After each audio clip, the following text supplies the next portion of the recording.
Good morning class. हम लोग पिछली क्लास में पढ़े थे भारत में जैव विविधता, है ना, जिसकी क्लास हो भी चुकी है।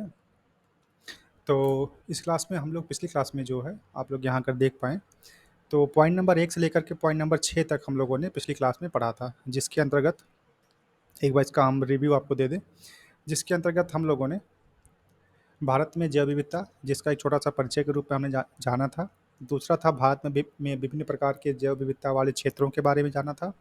तीसरा हमारा था रेड डाटा बुक और चौथा हमारा था आईयूसीएन के द्वारा जो वर्गीकरण किया गया है जीवों और पादपों का, उसको।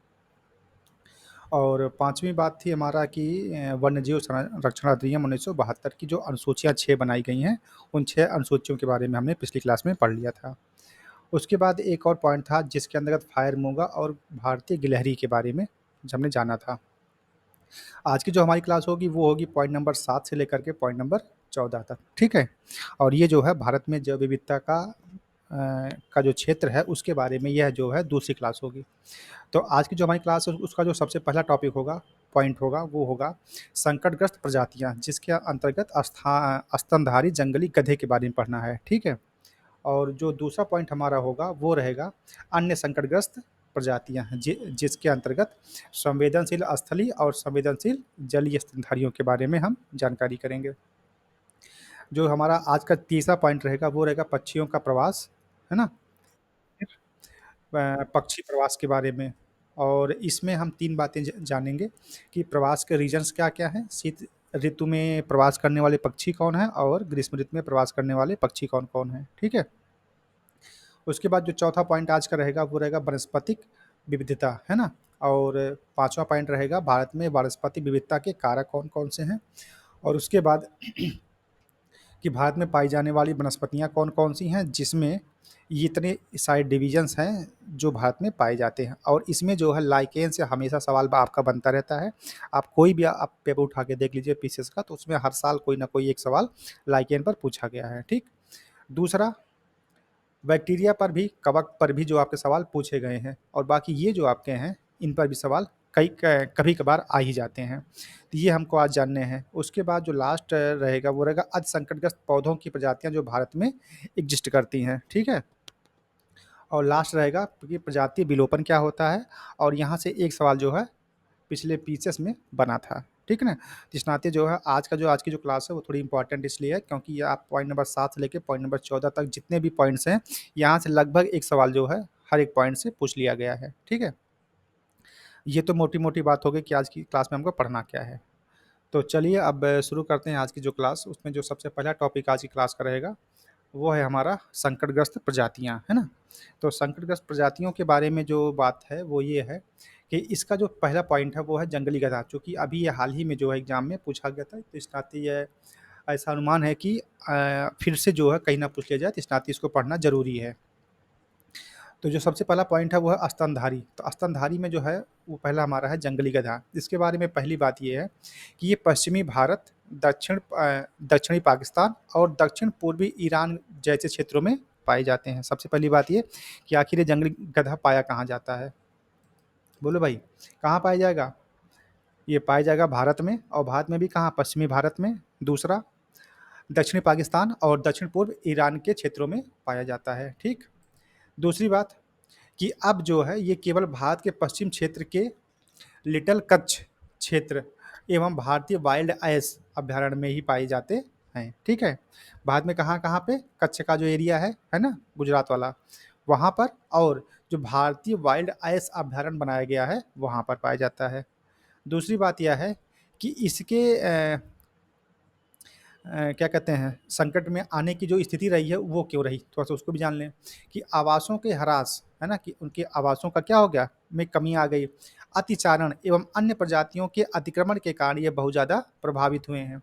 1958 से लेकर 1960 में ट्राइपैनोसोमा इवैसी प्रोटोजोआ प्रजाति द्वारा जनित सुर्रा बीमारी पशुओं में फैल गई, जो कि मक्खियों के माध्यम से इन प्रजातियों में भी फैल गई और बड़ी संख्या में जंगली गधे मर गए, ठीक है। ये इसके जो समाप्त होने की जो सबसे बड़ी घटना थी वो यही थी। एक बार मैं फिर से इसको बता दिया जा रहा हूँ कि 1958 से 1960 में पाइनोसोमा इवैसी प्रोटोजोआ, ठीक है, प्रजाति की एक बीमारी थी जिसका नाम था सुर्रा, ठीक है। और ये जो पशुओं में फैली और फिर पशुओं से मक्खियों में आई, मक्खियों ने जो है इन पे फैला दिया।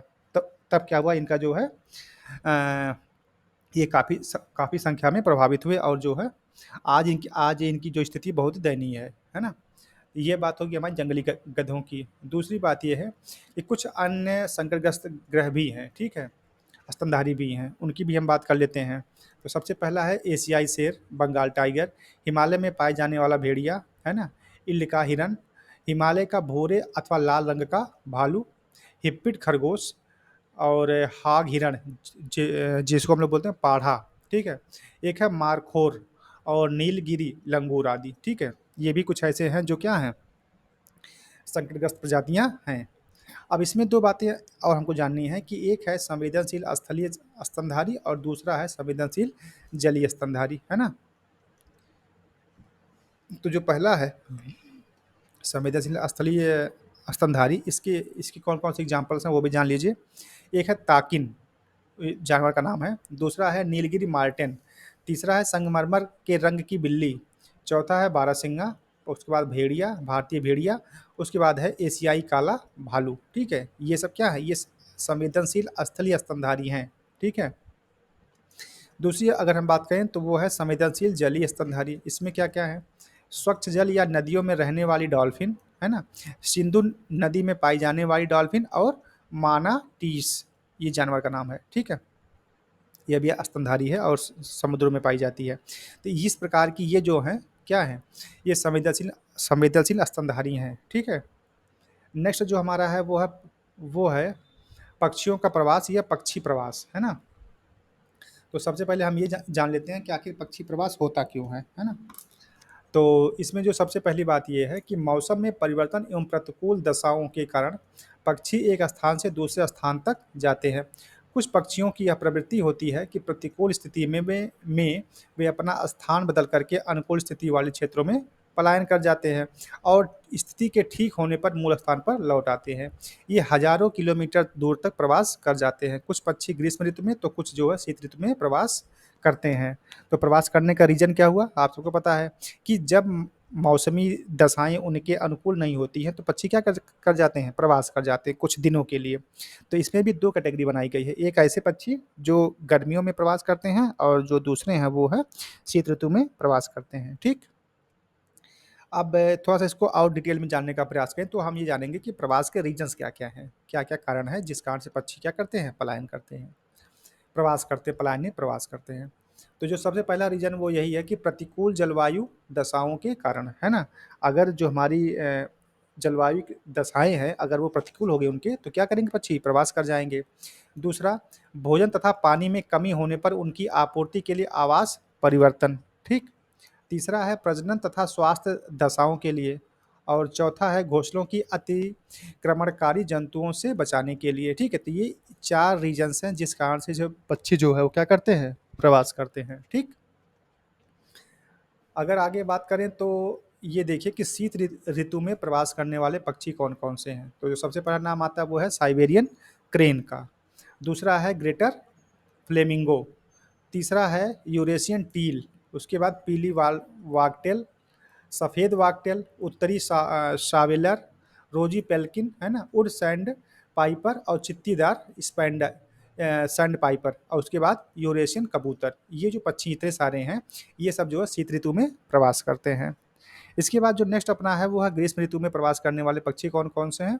तो वो हैं एशियाई कोयल, यूरोपियन सुनहरी ओरियोल, कामडक, कुकूस, नीली पूँछ वाली मक्खी भक्षी। ये एक पक्षी है, उसका नाम है नीली पूँछ वाली मक्खी भक्षी, उसका नाम ही यही है, ठीक है। तो ये कुछ ऐसी प्रजाति है पक्षियों की जो क्या करते हैं, प्रवास करते हैं। तो कुछ जो है आपका शीतकाल में और कुछ जो है ग्रीष्म काल में, है ना।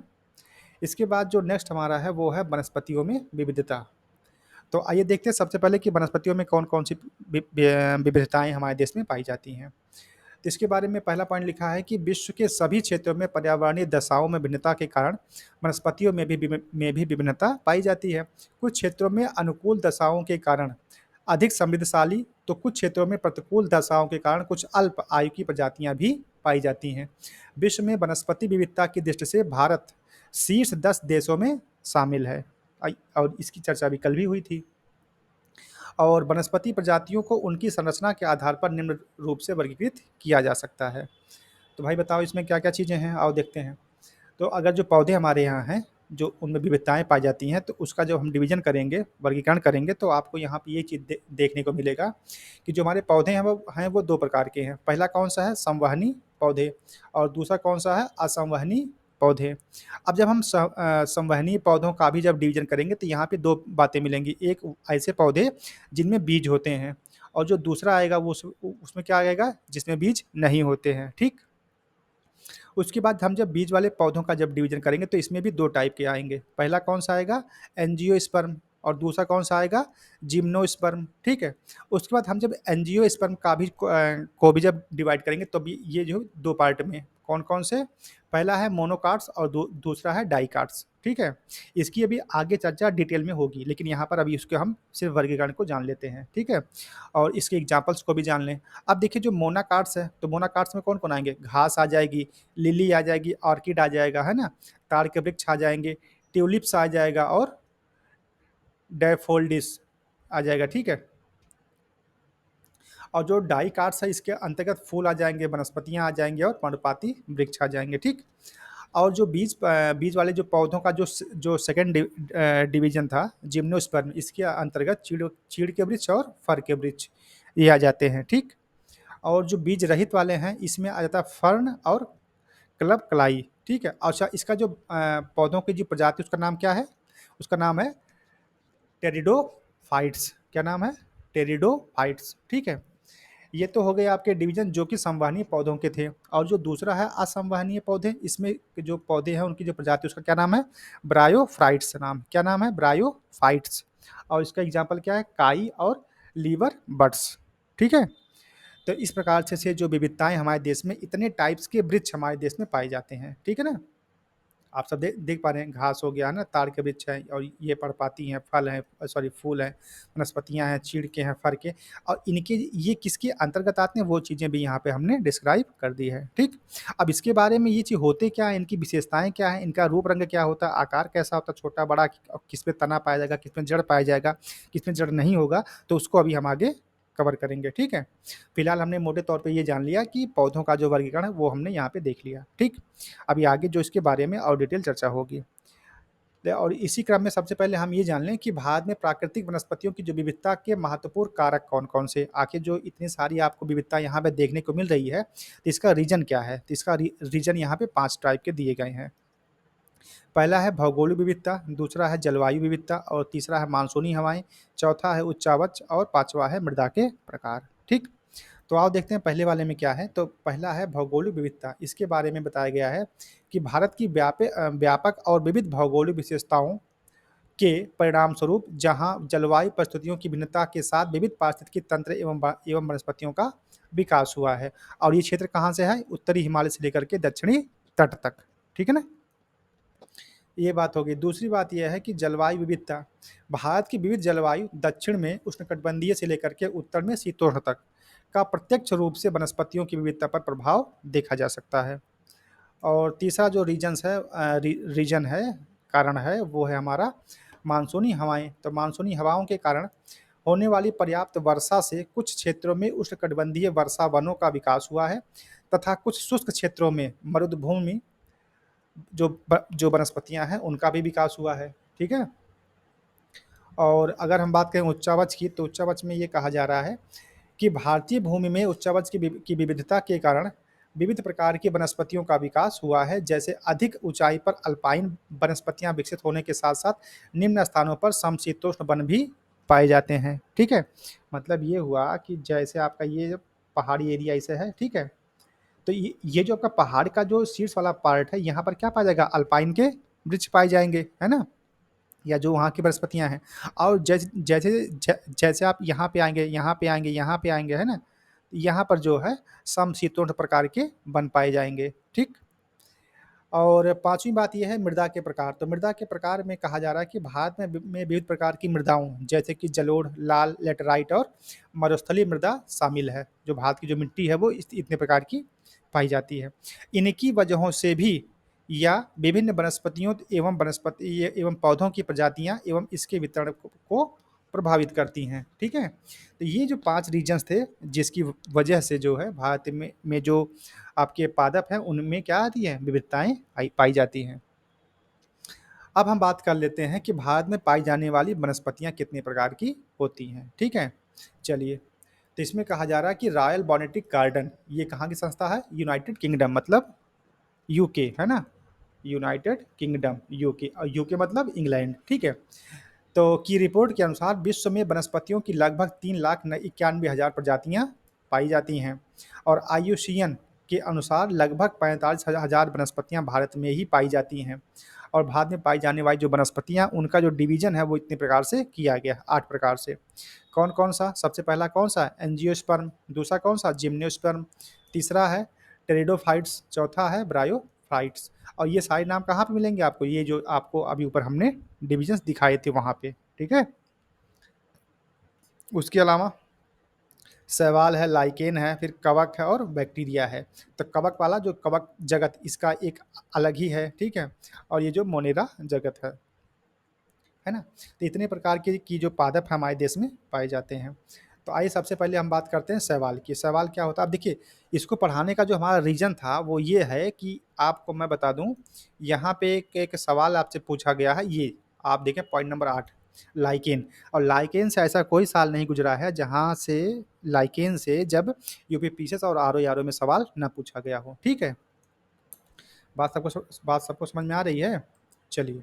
और जो दूसरा है, अभी हाल ही में यूपीएससी में ये सवाल पूछा गया था कीट बच्ची पौधों से। ठीक है। तो ये 2 ऐसे टॉपिक्स हैं, ठीक है, पॉइंट्स हैं जहाँ से लगभग हर साल एग्जाम में सवाल पूछे जाते हैं।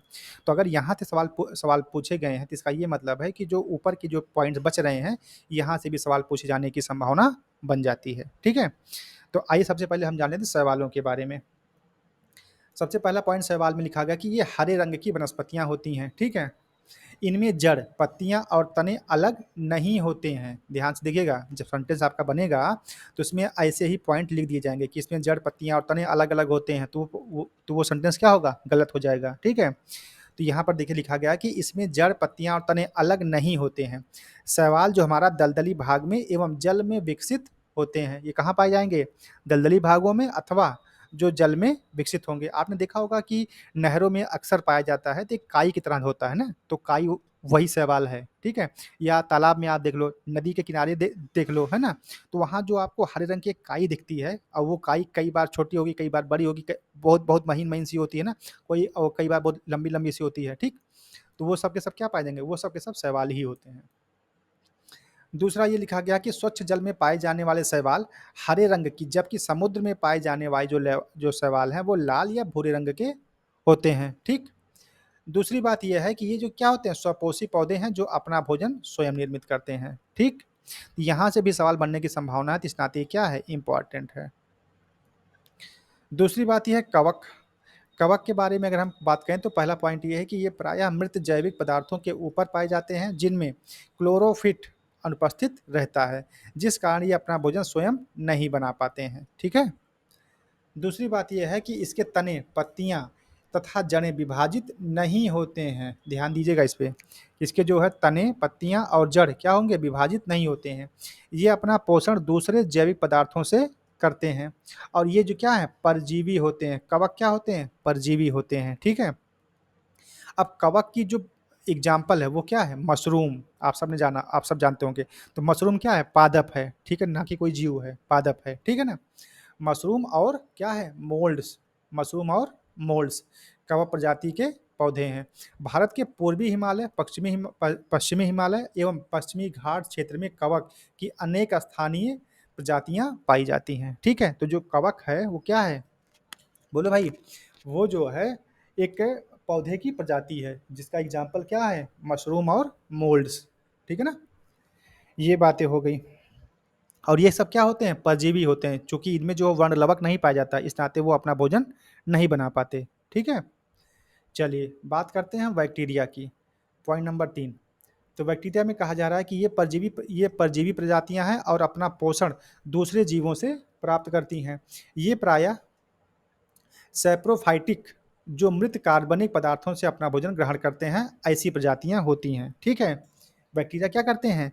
ये मृत कार्बनिक पदार्थों से अपना भोजन क्या करती हैं? प्राप्त करती हैं। ठीक है? जैसे मान लो कोई पादप है या कोई जीव है, जब वो मर जाता है, ठीक है? जब वो सड़ने लगता है, तो वहाँ से जो है क्या करते हैं? अपना भोजन ग्रहण करते हैं और तब ये क्या कहलाते हैं? बैक्टीरिया। ठीक है? दूसरी बात ये है कि बैक्टीरिया का विभिन्न औद्योगिक क्षेत्रों में खास करके दवाओं के निर्माण में इनका प्रयोग किया जाता है। ठीक है ना? चलिए भाई, हम बात करते हैं पॉइंट नंबर 4 की, जो कि है ब्रायोफाइट्स। अब देखो, ब्रायोफाइट्स के बारे में जो एक बात है जो कि सबसे इम्पोर्टेंट है, वो यही है कि ब्रायोफाइट्स पादपों के तने एवं पत्तियां तो अलग होते हैं, परंतु इनमें जड़ क्या होती है? अनुपस्थित होती है। ध्यान से देखिएगा, जो ब्रायोफाइट्स टाइप के जो भी आपके वो होंगे, पौधे होंगे या पादप होंगे ब्रायोफाइट्स वाले, उनमें क्या होंगे? उनमें तने और पत्तियाँ तो अलग होते हैं, मगर उनकी जो जड़ें क्या होती हैं? अनुपस्थित। अब देखो, जो ब्रायोफाइट्स है वो क्या है? यहाँ पे देखो, वो असंवहनीय पौधों के अंतर्गत आता है। इसका जो एग्जाम्पल हो क्या? काई और लीवर बड्स हैं। तो ये जो पादप होंगे, इनमें क्या कहा जा रहा है? इनमें कहा जा रहा है कि इसके जो जड़ें होती हैं वो क्या होंगी? अनुपस्थित होंगी, है ना? लेकिन इसमें जो तने और पत्तियाँ अलग-अलग दिखाई पड़ेंगे आपको। आगे लिखा गया कि इसमें बीज अथवा फूल नहीं होते हैं। ठीक है? ये सेंटेंस लिखने का हमारा सिर्फ एक ही मकसद है कि अगर कभी सेंटेंस वाले एग्जाम में सवाल बनेंगे, तो ये सवाल यहीं से डायरेक्ट जो आपके सवाल में फ्रेम कर लिए जाते हैं। ठीक है? तो इस नाते आपको ये सब भी जानना ज़रूरी है। तो आइए देखते हैं कि इसमें बीज और फूल नहीं होते हैं। ये प्रायः नम क्षेत्रों में पाए जाते हैं, जैसे कि काई और लीवर बड्स। ठीक? दूसरी बात, ये भारत के पूर्वी हिमालय, पश्चिमी घाट के क्षेत्रों में फैली हरित पादप प्रजाति है। ठीक है ना? नेक्स्ट हमारा है 5वां, उसका नाम है क्या? टेरिडोफाइट्स। ये क्या होते हैं भाई?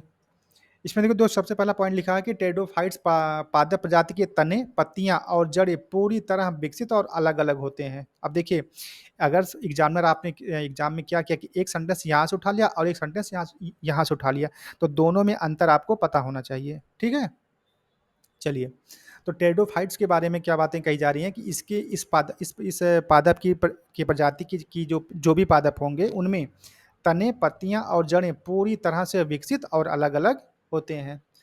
इनमें भी बीज या फूल अनुपस्थित रहते हैं। ठीक है? सब कुछ तो रहेगा, लेकिन इनमें बीज और फूल क्या होंगे? अनुपस्थित होंगे।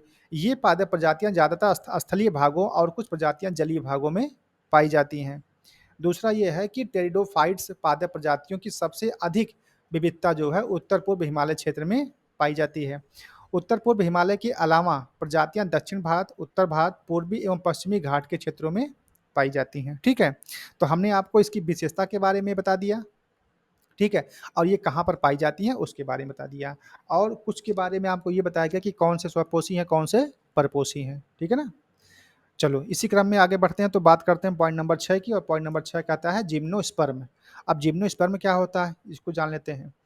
इसमें जो सबसे पहला पॉइंट है कि जिम्नोस्पर्म शब्द एक ग्रीक भाषा स्पर्मोस से बना है, जिसका शाब्दिक अर्थ होता है नग्न बीज। ठीक है? ये ऐसे पौधों की प्रजातियां हैं जिनमें बीज पाया जाता है। इनमें पाए जाने वाले बीज फूलों या फलों के बंद होने की बजाय खुले होते हैं। ठीक है? ये बहुत ही साधारण किस्म के पौधे होते हैं, जैसे कि साइकस, पीनस और नेटम। ठीक है ना? अब थोड़ी सी बात करें, ये पाए कहाँ जाएंगे? तो नेटम और साइकस की प्रजाति उत्तर पूर्वी क्षेत्र, पश्चिमी घाट और अंडमान निकोबार द्वीप द्वीप समूह में पाई जाती हैं। अच्छा, यहीं पर आपको हम एक बात और बता दे रहे हैं। जब भी कभी किसी प्रजाति के पाए जाने की बात पूछी जाएगी, तो 99% जो भी पादप हैं, वो सारे के सारे पादप आपके जो है पश्चिमी घाट पे पाए जाएंगे। अगर ऑप्शन में वो होगा तो उसको आप टिक करके आगे बढ़ जाइएगा। ठीक है ना? चलिए, बात करते हैं पॉइंट नंबर 7 की। तो पॉइंट नंबर 7 है जियोस्पर्म। ये क्या होता है भाई? एंजियोस्पर्म होता है, एंजियोस्पर्म, है ना? एंजियोस्पर्म। ठीक है? चलो, एंजियोस्पर्म क्या होते हैं? एंजियोस्पर्म वे पौधे हैं जिनमें बीज फूलों या फलों के अंदर बंद होते हैं, ठीक है? इसके जो बीज होंगे क्या होंगे? वो जैसे आपने देखा होगा ना, जो हमारे आम के पौधे हैं, तो आम का जो फल है उसका बीज कहाँ है? वो फल के अंदर है छिपा, ठीक है? तो उस टाइप के जो भी आपके पेड़ होंगे वो किसके अंतर्गत आएँगे? वो एंजियोस्पर्म के अंतर्गत आएँगे, ठीक है? तो वही बात यहाँ पे लिखी गई है कि एंजियोस्पर्म वे पौधे होते हैं जिनमें बीज फूलों या फलों के अंदर बंद होते हैं। ये पौधों की प्रजातियों में सबसे अधिक विकसित प्रजातियाँ हैं, जिनमें फूल विकसित रूप से खिलते हैं। दूसरी बात यह है कि एंजियोस्पर्म प्रत्येक आवास क्षेत्र, जल, घास के मैदान, समुद्री क्षेत्र, मरुस्थल आदि में पाए जाते हैं। इनमें अत्यधिक विविधता पाई जाती है। इसके अंतर्गत औषधि पादप, है ना? बड़े वृक्ष, अब देखो बड़े वृक्ष में क्या आ गया? आम, जामुन सारे आ जाएँगे, ठीक है?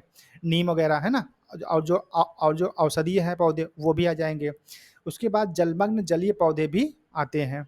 और पॉइंट नंबर तीसरा ये है कि विश्व के पुष्पों की कुल प्रजातियों की 6 से 7% पुष्प प्रजातियाँ भारत में ही पाई जाती हैं। ये पॉइंट बहुत इंपॉर्टेंट है और कई बार पूछा गया, तो इसको यहाँ पे मोस्ट आईएमपी के नाम से लिख लीजिए।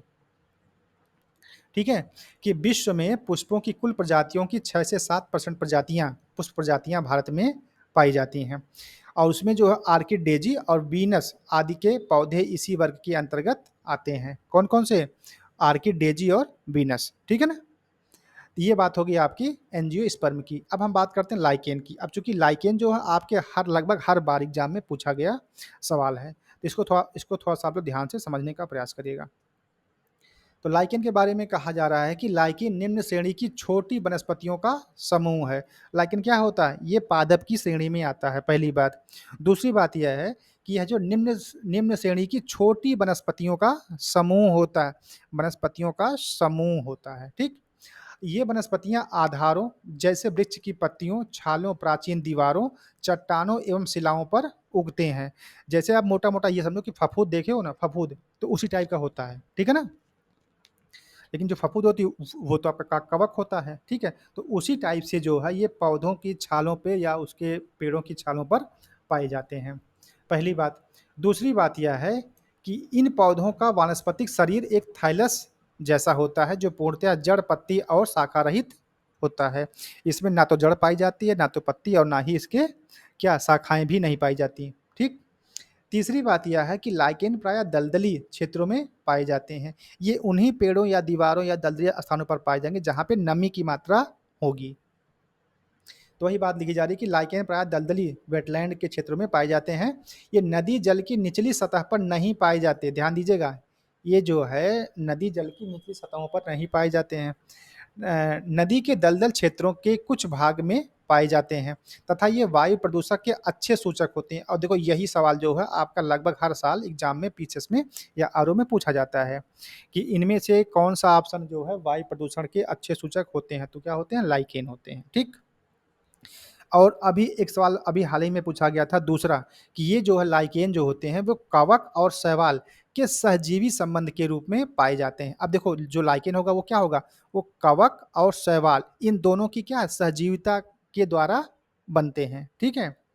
जो हमारा कवक है और जो हमारा शैवाल है, ये दोनों जब आपस में मिलते हैं और साथ में रहते हैं तो उनको हम क्या बोलते हैं? लाइकेन बोलते हैं, ठीक है? और ये सवाल भी आपका कई बार पूछा गया कि किनके सहजीवी संबंध को हम लाइकेन बोलते हैं? तो कौन-कौन से हैं वो? कवक और शैवाल, ठीक है ना? चलिए, अब देखिए यूपीएससी अभी 2023 या 22 में जो है कीट-भक्षी पौधों के बारे में आपसे एग्ज़ाम में पूछा था। इस नाते हमको ये भी पढ़ना इम्पोर्टेंट है। तो आइए देखते हैं कीट-भक्षी पौधों के बारे में क्या बातें हैं। सबसे पहली बात ये कि आखिर कीट-भक्षी जो पौधे होते हैं, वो कहाँ पर पाए जाते हैं और क्यों पाए जाते हैं, ठीक? तो उसका जो जो सबसे बड़ा रीज़न्स ये है कि ये पौधे नाइट्रोजन पूर्ति के लिए कीटों, मकड़ियों और सूक्ष्मजीवों को खाते हैं। तो कहने का मतलब ये है कि जब इन पौधों में नाइट्रोजन की कमी हो जाती है, ठीक है? तब वो क्या करते हैं, अपने उस नाइट्रोजन की कमी को पूरा करने के लिए जो छोटे-मोटे कीट होते हैं, जो मकड़ियाँ होती हैं या जो सूक्ष्मजीव होते हैं, उनको खा कर के वो अपनी कमी को पूरा करते हैं, ठीक? दूसरी बात कि समुद्र में पाए जाने वाले कीटभक्षी पौधे साधारणतः स्थलीय पौधों के पोषण स्तर के क्रम में अलग होते हैं। मतलब ये है कि जो कीटभक्षी हमारे पौधे हैं वह हैं वो 2 टाइप से हैं, स्थल पर भी पाए जाते हैं और समुद्र में भी पाए जाते हैं। स्थल वालों की जो बनावट है, जो उनका पाचतंत्र है वो अलग है और जो जलीय है उनका पाचतंत्र अलग है। दूसरी बात यह है कि ये केवल छोटे जीवों, कीटों का ही शिकार करते हैं। शिकार को आकर्षित करने के लिए ये पौधे अपना रंग बदलते हैं तथा रंग बदलने के अलावा ये कई प्रकार के पदार्थों का भी क्या करते हैं? स्राव करते हैं। जैसे अगर आपको मैं बताऊँ, आपका एक घटपर्णी पौधा होता है, ठीक है? घटपर्णी क्या होता है? पौधा होता है, ठीक है? ये क्या करता है, ये क्या करेगा कि ये जो है अपना एक गंध छोड़ेगा, ठीक है? ये जो है गंध छोड़ेगा, है ना? तो उस गंध को सूँघ करके जो छोटे-मोटे जानवर हैं या जो छोटे-मोटे जीव हैं, वो क्या करेंगे? इसके समीप आएँगे, ठीक? और ये जो आपकी ऊपर वाली जो पत्ती की तरह से आपको दिख रहा है, इसके अंदर वो क्या करेगा? एक स्नेहक टाइप का जो है, एक पदार्थ जो है वो रिलीज़ करता है। अब जब क्या करेगा, जब मक्खियाँ या जब मकड़ियाँ जब इस पे आके बैठेंगी तो क्या होगी, उस पर वो फिसल जाएँगी और फिसल करके वो इसके अंदर चली जाती हैं। अगर मान लो यहाँ पे कोई चूहा या कोई छोटा जानवर आता है तो वह भी जो है इसकी महक से यहाँ पे आएगा और महक से आने के बाद जो है इस पे जब उसको खाने का या उसके पास जाने का प्रयास करेगा तो उसके अंदर क्या करेगा, वो फिसल जाएगा और फिसल करके वो इसके अंदर चला जाएगा, ठीक है? तो इस प्रकार से ये जो है पौधों का भक्षण करता है, ठीक है? चलिए। और हाँ, अब इसका जो एग्ज़ाम्पल है, उसको भी हम जान जान लेते हैं। अच्छा, एक बात और जान लेते हैं कि इसकी जो संरचना इस तरह से होती है कि जिसमें कीट फँस जाते हैं। उदाहरण के रूप में जैसे जैसे आपका पिचर प्लांट मतलब घटपर्णी, ये बहुत फ़ेमस नाम है, आप सबको पता होगा। एक और आता है वीनस फ्लाई ट्रैप, ये क्या होता है? ये देखो कुछ ऐसा होता है, ये ऐसा और इस पर जो ऐसे-ऐसे क्या होती हैं, ऐसे-ऐसे जो है काँटे बने होते हैं, ठीक है? और जब किसी को फँसाना रहता है तो इसको खोल देता है, ठीक है? और इसमें से भी जो गंध निकलती है और जैसे कोई मकड़ी या मच्छर यहाँ पे आके बैठा, तुरंत ही इसके जो दोनों ये वाले दरवाजे हैं वो क्या हो जाएँगे? बंद हो जाएँगे और उसी के अंदर जो वो जीव है मर जाएगा, ठीक है? तो इस प्रकार का आपका होता है वीनस फ्लाई ट्रैप, है ना? और एक नाम और भी है ब्लैडर बर्ड, ठीक है? और एक है डोसेरा। तो ये जो 4 प्रकार के हैं, ये आपके कीटभक्षी पौधे होते हैं, ठीक है? दूसरी बात ये है कि जिन स्थानों पर ये पौधे पनपते हैं, वहाँ नाइट्रोजन की कमी रहती है। वही बात है जो अभी हमने आपसे ऊपर बताई कि जब इन पौधों में नाइट्रोजन की कमी हो जाती है, तो उसी को पूरा करने के लिए ये क्या करते हैं, कीटभक्ष का काम करते हैं, ठीक है? और नाइट्रोजन की कमी को पूरा करने के लिए ये पौधे जो है कीटों का भक्षण करते हैं। तो इस प्रकार से भारत में जो पाई जाने वाली जो भी प्रजातियाँ थी 9 प्रकार की, वो हमने आपको बता दिए हैं, ठीक? अब कुछ ऐसी भी प्रजातियाँ हैं भारत में जो कि संकटग्रस्त हैं। तो इसके लिए हमने आपको यहाँ एक चार्ट यहाँ पे बना दिया है, तो इसको आप लोग वीडियो को पॉज़ करके एक बार देख लीजिएगा और आप इसको थोड़ा-सा समझने का प्रयास करिएगा, ठीक है? यहाँ पे सिर्फ़ नाम दिए गए हैं कि ऐसे कौन-सी प्रजातियाँ भारत में हैं और स्थान कौन से हैं, जहाँ पर वे प्रजातियाँ क्या हैं, संकटग्रस्त हैं। जैसे एक अच्छा एग्ज़ाम्पल आपको दे दें बबूल, तो बबूल जो है वो तमिलनाडु राज्य में क्या है, संकटग्रस्त है, ठीक है? अति संकटग्रस्त है ना? क्रिटिकली इंजर्ड है, कहाँ पे? तमिलनाडु में, बाकी राज्यों में नहीं, लेकिन तमिलनाडु में जो बबूल हमारा है, वो क्या है? क्रिटिकली इंजर्ड है, ठीक है? तो वहाँ पर उसको बचाने का प्रयास किया जा रहा है, ठीक है? तो इसी प्रकार से इतने सारे जो है 1, 2, 3, 4, 5, 6, 7, 8, 9, 10, 11, 12, 13, 14 और 15 प्रकार के जो हमारे पादप हैं, वो क्या हैं? भिन्न-भिन्न राज्यों में जो है, वो क्रिटिकली इंजर्ड हैं और इनको जो है बचाने के लिए प्रयास किया जाए, अदरवाइज़ इनकी प्रजातियाँ उस राज्य में समाप्त हो जाएँगी, ठीक है? तो इसको आप लोग एक बार पॉज़ करके वीडियो को देख लीजिएगा, ठीक? आगे चलें और हम बात करते हैं आज के लास्ट पॉइंट की, जो कि हमारा प्रजाति विलोपन। अब यहाँ से देखिए एक सवाल जो पूछा जाता है कई बार एग्जाम में पूछा गया है प्री में, वो पॉइंट नंबर 7 है। तो लेकिन इसको पढ़ने के लिए हमको ऊपर वाली बातें भी समझनी पड़ेंगी। तो आइए सबसे पहले हम इसको थोड़ा समझ लेते हैं कि प्रजातीय विलोपन होता क्या आखिर, है ना? चलो भाई। इसके बारे में अगर हम बात करें प्रजातीय विलोपन की, तो सबसे पहला पॉइंट यही लिखा कि प्रजातियों के विलोपन से अभिप्राय विश्व के प्रत्येक क्षेत्र से प्रजातियों के विलुप्त या पूरी तरह से समाप्त होने से है। जब प्रजातियां विश्व के समस्त क्षेत्रों से क्या हो जाएं, विलुप्त हो जाएं या पूरी तरह से समाप्त हो जाएं, तब उसे हम क्या कहेंगे, प्रजाति का ही विलोपन हो गया, ठीक है? और प्रजाति का जो विलोपन है ये क्या है, यह एक नैसर्गिक क्रिया है, ठीक है? मतलब प्राकृतिक क्रिया है और कई बार मानव निर्मित भी हो जाता है, लेकिन ऐसे चांसेस कम आते हैं। चलिए, हम बात करते हैं पॉइंट नंबर 2 की। तो पॉइंट नंबर 2 में कहा जा रहा है कि समयांतराल में कई नई प्रजातियां पैदा होती हैं तो कई अपना अस्तित्व खो देती हैं। कुछ प्रजातियां पर्यावरणीय दशाओं में परिवर्तन के कारण अदृश्य हो जाती हैं, जो कि सक्षम हैं, और जो सक्षम होती हैं वो उनका स्थान ले लेती हैं। आपने देखा होगा कि एक ही प्रजाति की बहुत सारी पादप होते हैं, तो उनमें से कुछ ऐसे पादप हैं जो उस वातावरण को झेल नहीं पाते और वो समाप्त हो जाते हैं। लेकिन उन्हीं में से कुछ प्रजातियां ऐसी होती हैं जो उस वातावरण को झेल पाती हैं और वो अपना स्थान बनाए रखती हैं। ठीक है? तो देखो, अब जो वातावरण के अनुसार अपने आप को ढाल नहीं पाती हैं, वो क्या होती हैं? वो जो है धीरे-धीरे विलुप्त होना प्रारंभ हो जाती हैं। लेकिन ये जो प्रक्रिया है वो काफ़ी धीमी गति से होती है, जो कि नैसर्गिक विलोपन कहलाती है। ठीक है? जो प्राकृतिक रूप से अपने आप को वातावरण में ढालने में मजबूर हैं या अ, असक्षम हैं, वो क्या करेंगी? वो धीरे-धीरे, धीरे-धीरे, धीरे करते कुछ सालों में, कुछ हज़ार सालों में क्या हो जाएँगी वो? विलुप्त हो जाएँगी। ठीक है? तो इस प्रकार का जो विलोपन होगा उसे हम क्या बोलेंगे? नैसर्गिक विलोपन कहेंगे। दूसरी बात ये है कि कभी-कभी प्राकृतिक आपदाओं के कारण भी प्रजातियों के संपूर्ण समूह नष्ट हो जाते हैं, और ये जो घट इस प्रकार की घटना करोड़ों वर्षों में होती है, और इस प्रकार की जो घटना होगी उसको हम क्या बोलेंगे? इसको बोलेंगे समूह विलोपन। ठीक है? विलोपन की 2 बातें, पहला है नैसर्गिक और दूसरा हमारा समूह विलोपन। ठीक? इसके बाद अगर हम बात करें पॉइंट नंबर 4 की, तो इसमें कहा जा रहा है कि मानव द्वारा द्वारा विभिन्न जीव-जंतुओं एवं वनस्पतियों के आवास क्षेत्र में अत्यधिक हस्तक्षेप से बहुत सी प्रजातियां विलुप्त हो गई हैं और बहुत सी प्रजातियां संकटग्रस्त भी हो गई हैं। जैव विविधता का ह्रास सबसे गंभीर रूप से जातियों का विलोपन है। ठीक है? देखो, जैव विविधता का जो ह्रास है वो सबसे गंभीर रूप से क्या है? जातियों का विलोपन ही है। जो प्रजातियां विलुप्त हो चुकी हैं, उनके आनुवांशिक पदार्थों के ज्ञान के बावजूद भी उन्हें अस्तित्व में नहीं लाया जा सकता। तो कहने का मतलब ये कि अगर कोई प्रजाति एक बार विलुप्त हो गई, तो उसको हम दोबारा फिर से नहीं ला सकते हैं। ठीक है? 5वीं बात ये है कि विश्व संरक्षण मॉनिटरिंग केंद्र WCMC के अनुसार लगभग 533 के प्रजातियां और 384 पादप, है ना? 533 जीवों की प्रजातियां और 384 पादप प्रजातियां पिछले 400 वर्षों में विलुप्त हो गई हैं। ऐसा आंकड़ा दिया जा रहा है WCMC के द्वारा। ठीक है? और अगर हम बात करें पॉइंट नंबर 6 की, तो ये कह रहा है कि वर्तमान विलोपन दर अत्यधिक चिंताजनक है। पूर्व की विलोपन दर की तुलना में वर्तमान की विलोपन दर 100 से 1000 गुना अधिक है। ठीक है? यदि यह विलोपन दर चलती रही तो अगले 100 वर्षों में पृथ्वी से लगभग 50% प्रजातियां क्या हो जाएंगी? समाप्त हो जाएंगी। ठीक है ना?